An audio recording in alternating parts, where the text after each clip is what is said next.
The reason I'm asking you to sit down is because I want to ask you to stand up for 1 minute to observe a silence in honor of the late Minister for Education, Mr. Professor Magoha.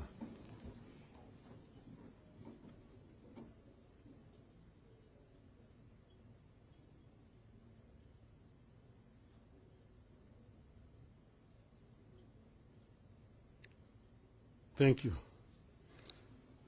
Thank you.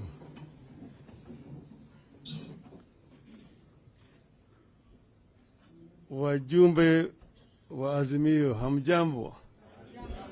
Hamjambo tena? Azimio? Azimio? Azimio? Asanteni sana. I am very delighted to have opportunity to talk to our members of Parliament at this moment in time. Now, I have some notes which I put together that I want to refer to first, and then after that I'm going to talk to you from my heart. But I was saying here that we meet at a strange time in the country. It's also a trying time. At the start of this regime, we did not only warn about its illegitimacy, we also warned that there's real risk of the country going back to the old order. The old gains we have made over the years completely rolled back. It has come too soon. Kenya is clearly on the path to the past. So when people talk of crisis, the crisis is not in Azimio or in this meeting. The crisis is out there with the legitimate Kenya Kwanza regime and the heavy yoke the regime is putting on the people of Kenya. We are therefore to consolidate our resolve to fight for the people of Kenya. We have a choice that we have to make going into the coming weeks and months. On the one hand, we are told elections are over and we should accept the outcome and move on. On the other hand, some of us believe the elections may be over, but there remains serious wrongs to be made right if future elections have to have any meaning and purpose. We choose to fight, and I want to believe that in you here, I see warriors ready for the battle ahead.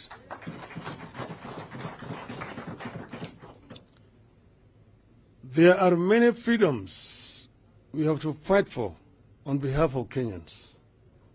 Today, I want to interest you in just two. One is the two freedoms we have to prioritize. The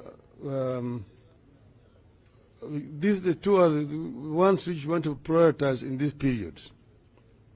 First, there is social and economic freedom of the people of Kenya. Kenyans are hurting.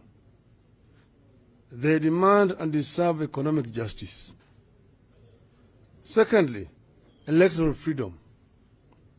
The electoral justice that will ensure the votes the people of Kenya cast during elections are counted and are respected. We believe that social and economic justice goes hand in hand with the struggle for electoral justice. They care about statistics. How much money has been collected in taxes? How much loan the people have taken? The percentage at which the economy is growing. Illegitimate regimes don't realize that behind those statistics, there are real human beings bearing a yoke they do not deserve and cannot survive. That is where we are today with Kenya Kwanza. It is about statistics, not the people. Kenyans deserve a government that understands that the people are hungry and angry, that people need jobs, that people need wage increases to be able to live with dignity, that people need better prospects for the future. Kenyans want and deserve to live well and eat well. They want good and well-paying jobs, and they want their salaries to be constantly adjusted above the inflation. I know no nation in history that has ever put up with such a huge tax burden as Kenyans are bearing today and survived. Kenyans now work for taxes.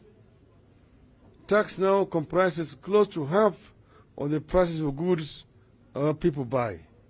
And I give an example. Today, if you pay 100 shillings for water, 70 shillings of that money is tax.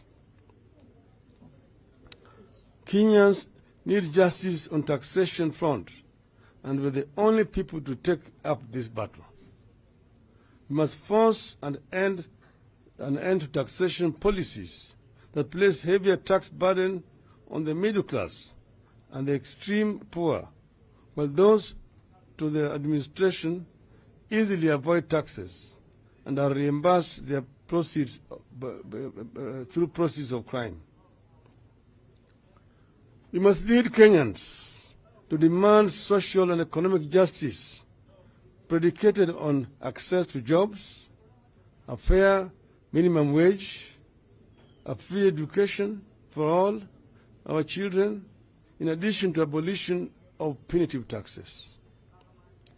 The country is crying for social programs that can lift the people from poverty. We cannot accept as normal that millions of our people have nothing to eat and that their poverty is being weaponized and politicized to give legitimacy to a rudderless and illegitimate regime. The time has come for the full implementation of social and economic aspect of the Bill of Rights in our Constitution, and we must lead that push. Kenyans deserve some guaranteed minimum income during these tough times. The social protection programs, which guarantee a basic monthly income, must be reinstated and expanded. In our push for social and economic justice for the people of Kenya, we must also strongly oppose plans to sell off state-run parastatals and ensure these entities serve the public good rather than lining the pockets of individuals in government. With regard to electoral justice, we must return this country to the ideal that the government is beholden to the people, that it has no other source of power except the people.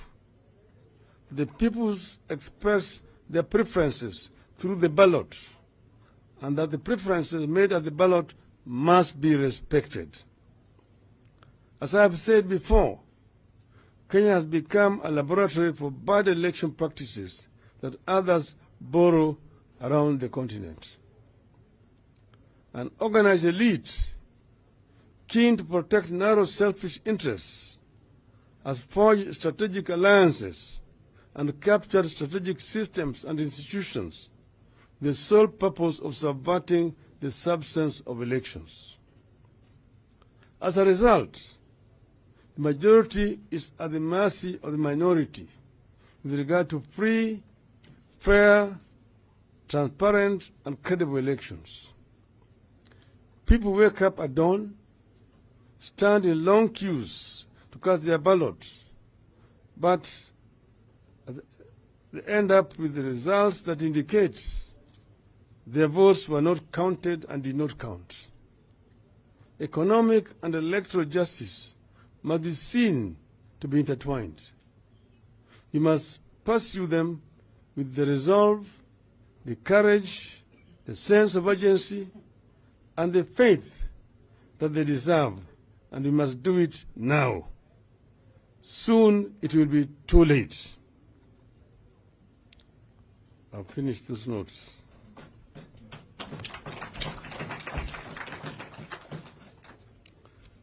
Then now, I want to now add a few points. First of all, what Professor Adams-Olow mentioned to you people, and also what my other three brothers here have talked about. One, I want to begin to tell you here that nobody has asked for, and there will be no handshake. They've kept on talking wherever they go, oh, these people are doing this because they want to be called for handshake and so on. You have not asked anybody for handshake, and we don't want any handshake. What we are talking about is we are doing this in the interest of this country. In the last elections, we negotiated with Honorable Uhuru Kenyatta, and what we agreed on was put in a memorandum of understanding, which we made public on the day of the handshake. And that is what informed the decision to set up a task force which came up with the BBI. That was the basis of the handshake. We then, as the opposition, never had any position in government. We did not even appoint a CAS, not even a minister. So there's been a propaganda which has been spread by this team of Kenya Kwisha that we were responsible for the problems within Jubilee government. We never had a say in the Jubilee government. We never had anybody appointed even as a head of parastatal in the Jubilee government. Not even a permanent secretary in the Jubilee government. We have never had. They are the ones who are in government, the ones who are living there, earning a salary, having protection of security and so on, and yet they come out to the government and saying that the government had failed. If it failed, they were part and parcel of that failure, not us. Now, those who have spoken before have given you historical background to political development in our country from independence to where we are. We had a multi-party system at independence. We had KANU and KADU and APP. Eventually, KADU and APP dissolved and joined KANU. They all joined KANU without having to go for any by-elections. He just walked across the aisle from one side to the other side. But later on, when there was now internal contradictions within KANU, then they came up with a constitutional amendment that required that if you left the party that sponsored you into Parliament and you resign from that party, then you have to go back for a by-election, a re-election, to seek the mandate. That existed at the period when they had the KPU. Then, after KPU was banned, we had now a de facto one-party state, de facto, from 1969 to 1982, when they came up with another amendment that made the country now a de jure single party. Now you either are a member of just KANU, that's the only when you can be elected. And if you were suspended or expelled from the party, you automatically lost your parliamentary seat. And by-election was held in your constituency. That went on until we put pressure for repeal of Section 2A and allowing for formation of other political parties, which we achieved in 1991. After that, we had the first multi-party elections in 1992. And then we went into Parliament. We had KANU, Ford Kenya, Ford Asili, and the DP. We had also Kenya Social Congress of the late George Anyona. after the swearing in, not the swearing in and the election of the Speaker, before Parliament was officially inaugurated by the President, some members defected. One from Port Kenya, one from the DP. And this now occasioned a by-election. They were defecting to the ruling party, to KANU. But the requirement is that if you defect from the party that sponsored you in the Parliament, you have to go for a by-election.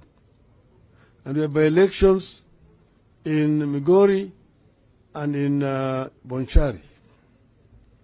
Later on we had by-elections in Lugari, when Apili Wawire, the MP, then defected. There was also a by-election in Hamisi, when the Member of Parliament, the late Mr. Haniri, defected. Later on we had by-elections in Ikolomani, in Lurambi, in Shinyalu, when members there defected. We had also by-elections in Diwa and Nyatiki constituency. Each time a member of Parliament left the party that sponsored them to Parliament, they had to resign and go and seek fresh mandate. That was the rule. I myself resigned from the party that had sponsored me into elections, Ford Kenya, when we disagreed irreparably with the leadership. I resigned and went and sought a fresh mandate from the people of Langat, and I was re-elected. This was the situation during all that period of time until now we came to 2010 Constitution.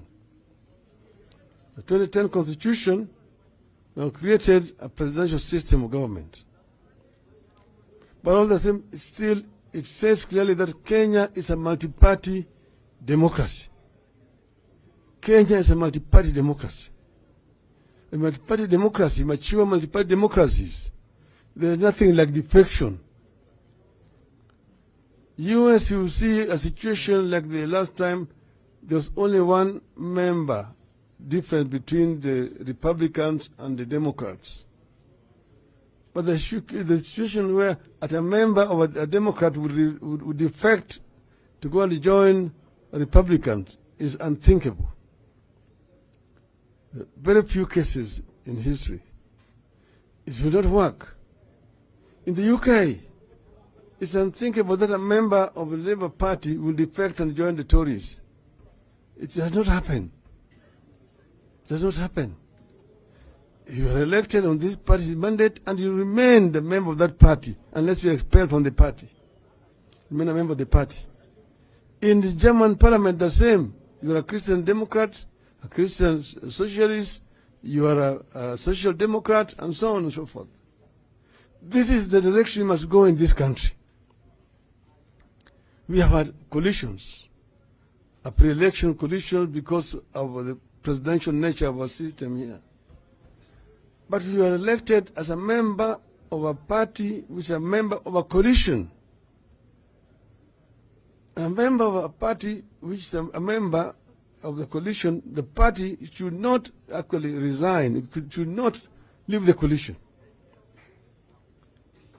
That because as you're going to the people, you are going with a mandate, you are going with the manifesto of the coalition. And you are being elected on the basis of the manifesto of that party. This is very cheap and principled for a political party to say, after the elections, you're now resigning and now going to join another coalition, the one actually you ran against. That is political prostitution. No basis at all. On what basis did UDM resign from Azimio to go the other side, even before the Speaker had been elected, even before members had been sworn in? What was it that was now more attractive in Kenya Kwanza than in Azimio? Merely because of political expediency. Political Prostitution is something that must stand condemned by all civilized Kenyans. Then now the so-called Kenya Kwanza is being proud that they are majority. It's an artificial majority because the people they have here have not gone to ask the people who elected them whether they want to go to Kenya Kwanza. They are going there, they're going and voting with the people against whom their own elected voted. They were elected against those people. So now Mr. Ruto is enjoying an artificial majority which does not deserve. And therefore we do not respect any laws that are passed by that artificial majority. Now you come to voting in Parliament. You see what Kenya Kwanza is trying to do is to abuse the so-called artificial majority to change laws of the country, very fundamental laws. You have a situation where you find that I don't want to call him president, the head of the executive, is writing to the speaker for the speaker to initiate a legislation that will end up with creating a position of a leader of official opposition. Now, ordinarily, first, the president cannot initiate a constitutional amendment. That was even the ruling of the Supreme Court. Secondly, the speaker does not originate legislation. The speaker sits there and waits for laws to be brought, the bills to be brought to him. Usually, if the government wants any legislation, first, it must be a cabinet memorandum. That matter is discussed in the cabinet. The cabinet then approves it. It goes to the Attorney General, who then now complete the bill. The draft bill which is passed by the cabinet is then given to the leader majority, who now comes and tables it before the House. That is how the civilized parliament work. So this law, which is supposed to be initiated by the president through the speaker, is null ab initio, null and void, and should not be accepted by parliament. And our advice is that our members of parliament should not accept to deliberate the legislation. The other one is saying that these members who have defected from Azimio coalition need to resign their positions and go. Then secondly, you see a new dangerous phenomenon developing, that members of parliament are approaching the executive supposedly for development in their constituencies. Under our current constitutional dispensation, the resources are being actually allocated by Parliament. Parliament is the one that the executive comes with a budget proposal to Parliament. Parliament looks at those budget proposals and then agrees on how to allocate resources. So the days when members of Parliament used to go and see Mtukufu Rais Nyayo, ati ulituahidia sisi utaleta mradi ya maji hapa, utajenga low-cost housing hii hapa, barabara hii itatengenezwa, kwenda piga magoti chini kwa rais alete maendeleo. Imekwisha. That era is gone. You don't need. If you want to go and see Mr. President as a person of merit in State House, go. But if you want to go and talk about issues that affect the party, then you must give him permission by the party before you go to see the president. What you see, these people must be seen for what they are, traitors in the cause of a revolution. We are in the course of a very serious issue. What we have through here is the course to bring the people of Kenya at the center of development of our country, and also to get electoral justice. They have said These people are not fair losers. But I want to tell you, and they're saying, oh, Baba had allowed people to go and meet with the president here and there. Now he's saying he does not recognize the government. No, what I've said,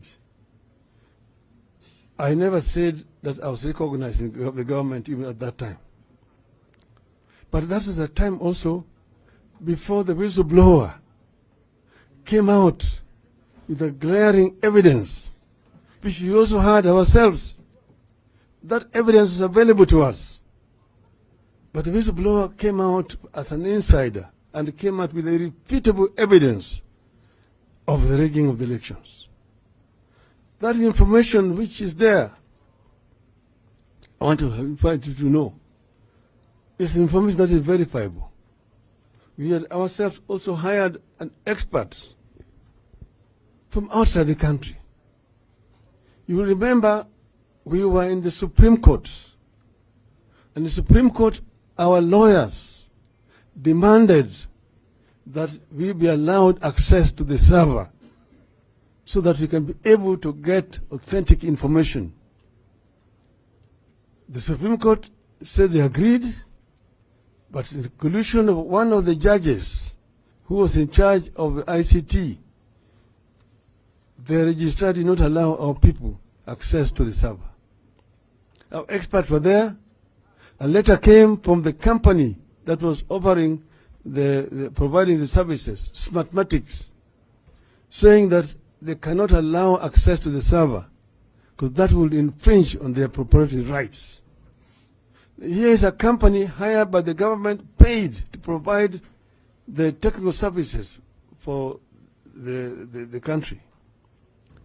And there's a dispute over the results. And one of the parties to the dispute is asking to be allowed access to the server, because that is where the information went. And the company is refusing to allow us access to the server. And then later on, the Supreme Court comes out and saying, we do not have a case. Now, I think it is important for me to point out to the members here, the structure that was in place on the 9th of August, when Kenyan people went to vote.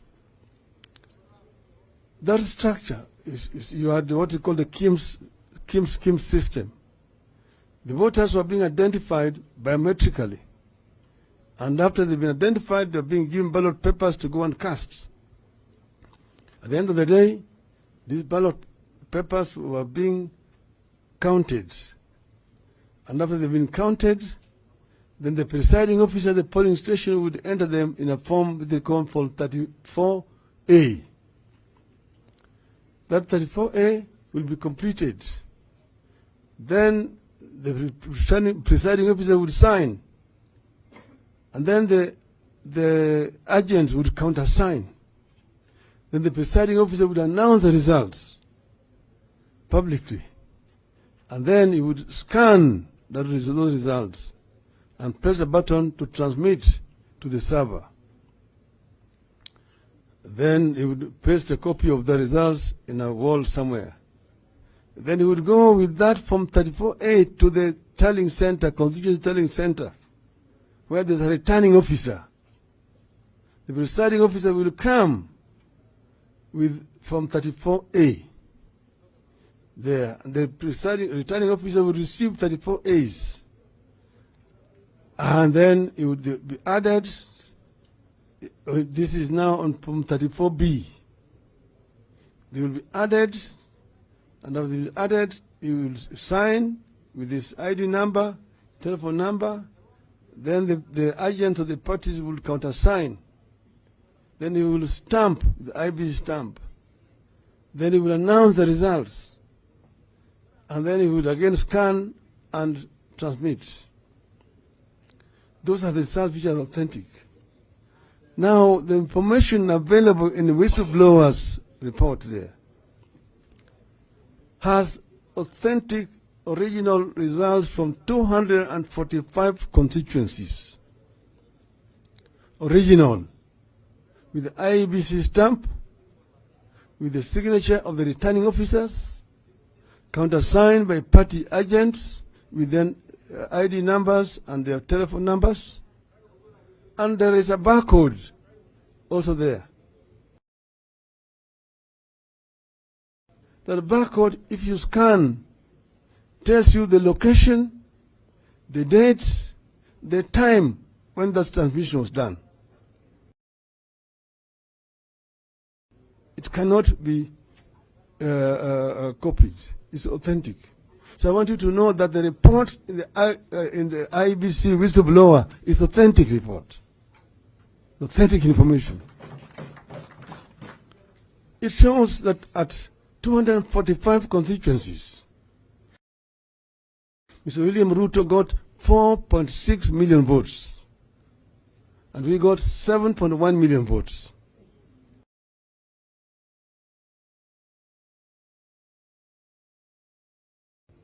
If you add there 45,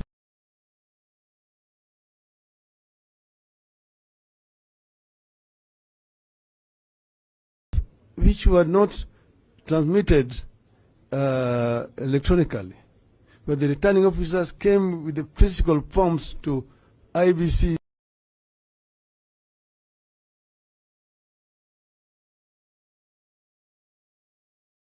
center at Bomas. If you take those results and now add up 245 plus 45, that's 290 constituencies, plus the diaspora, then Mr. William Ruto gets 5.9 million votes, and we get 8.1 million votes.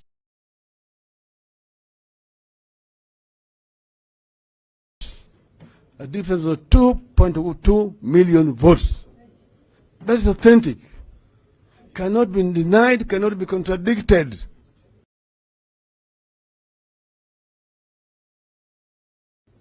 The IBC cannot contradict it. They're just now saying somebody must have probably get crashed in there and got information. That's the investigation they're doing. But they will not come out and say this is not authentic information. And that's why we're saying if you're denying, let us have an independent institution like the Commonwealth or the AU to come and access the server and audit it. Audit for the server. But on the basis of that information, we are saying, it's not that we are lamenting. If this matter is not rectified, what would be the reason for Kenya to wake up again in 2027 to go to an election? If at the end of it, one madman called Wafula Chebukati, or who has been paid, comes out and says, I'm the returning officer, I'm the one who has been gazetted, I'm therefore the one with the results. Because what happened on that day? Wafula Chebukati left Bomas of Kenya at 5 a.m. claiming that he was tired, he was going to rest. By that time, there were still 29 constituencies left which had not been tallied. He did not come back. By the time he came back at 2 o'clock, he called these commissioners and says that he has got the final results. They asked him, where did you get the results? We have been waiting for you here. Oh, my staff have already tabulated. They say, but how can we? We cannot be part of it because we are still waiting to tally the other constituencies. He says, no, I'm the returning officer. Now the returning officer is going with the two other commissioners to make an announcement. Now you have a commission of 7 members. That commission could not be 6 members. It cannot be 2 members. It cannot be 4. It cannot be 8. It cannot be 10. It has been an odd number. That's why there were 7. There could be 9. Now, 4 out of 7, majority say no. 3 say yes. And this is upheld by the Supreme Court. Something must be seriously wrong with our nation here today. Because you need to go with the majority opinion.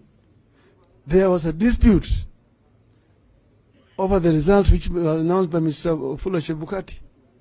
So we are saying that these matters must be corrected. These matters must be corrected before Kenyans can even think of going for an election. And we are saying that this regime is an illegitimate regime.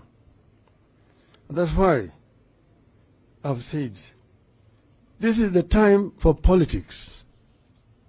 You will be told the time for politics is over. Now it's time for development. I believe I'm addressing a team of politicians. If there's a time for politics is over, there's no job for members of parliament.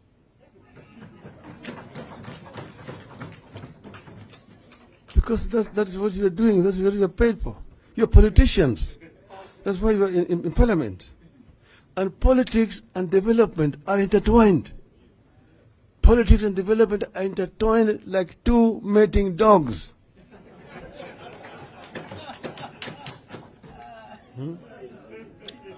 Someshikana.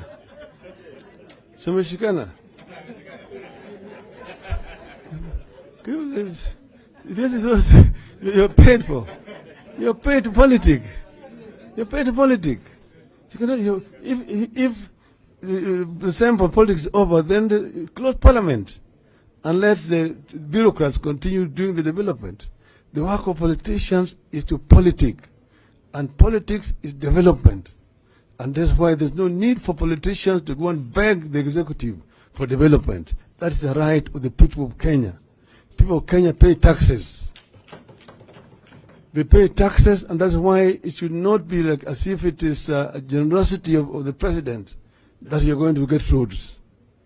That's because of the president is considerate, you're going to get water. You're going to get health centers. You're going to get affordable housing scheme. That is why you go to national government with a clear mandate, and you also have county government with a clear mandate. And our party, our movement must be seen to be defending devolution. Devolution is an outcome of a very lengthy process. And there are very many people who opposed devolution. They didn't want it. So we must insist. These people had said that they are going to go to 35%. Now they're not even able to give 15%. So Parliament, both Senate and the National Assembly, must stand up and defend the county government. They say they're wanting 480 billion. That is what the minimum 425 billion. That must be given because that is what has also been approved by the commission. So therefore, want to finish by saying we are having barazas with the people, consultative barazas, people's barazas, which will help us to actually articulate the views of the people. We must have this, we must continue to have these barazas. These barazas will help us to sensitize our people of their democratic rights, which has been stolen. These people know that they stole elections, and they want to rule you as if they won elections. And they want to turn this country into a single-party dictatorship. So the parties will have no voice in parliament. And they are trying to use money and so on to woo our people into their side. So let's go to the people. The power to the people. So we are going to have these consultative meetings, and they're not going to last very long. But we must have them. Tomorrow we are going to be in Maboko Declaration. On Sunday we are going to be in Busia. On Monday we will be in Kisii. Then on Friday or Saturday we are going to be in Narok. That we've already agreed with Olekina there. So these are Azimio barazas, consultation with the people of Kenya. And I invite all our members who are available to come there and show the face of Azimio. Azimio must bring the change that this country very badly requires. This is the mission. This is the responsibility of our people. And this is what I am actually delivering back to you people. I'm throwing a challenge: stand up and be counted on this right side of history in our country. Thank you. Azimio. Azimio.